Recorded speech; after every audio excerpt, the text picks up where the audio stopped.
Long ago, in a warm desert land, lived a man named Abraham.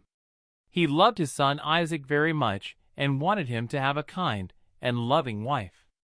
One day, Abraham called his most trusted servant and said, "Please travel to my homeland and find a good wife for Isaac. Trust that God will guide you." The servant packed his supplies, gathered several camels, and began the long, dusty journey.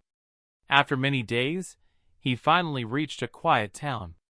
As the sun began to set, he stopped beside a well where people often came to draw water.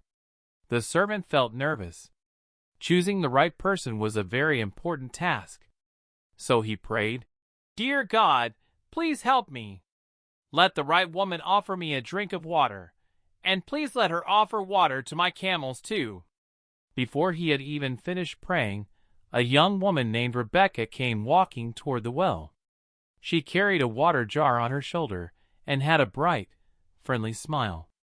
The servant politely asked, "May I please have a drink of water?" Rebekah quickly lowered her jar and said, "Of course." She gave him cool, refreshing water to drink.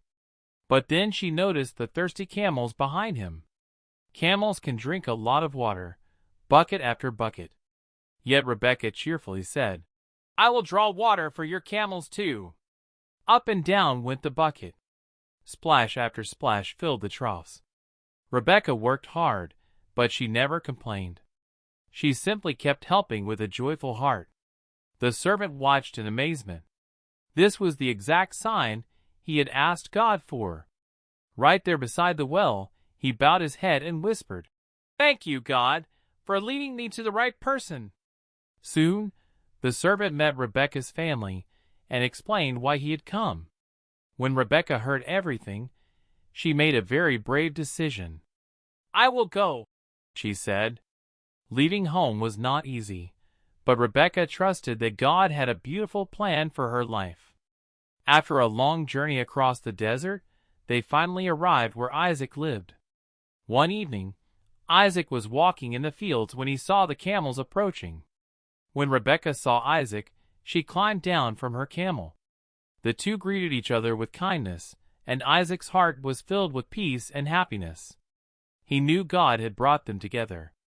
And so, their story became a beautiful reminder that God guides us when we trust Him. Always be kind and willing to help others. You never know, your small act of kindness might be part of God's wonderful plan.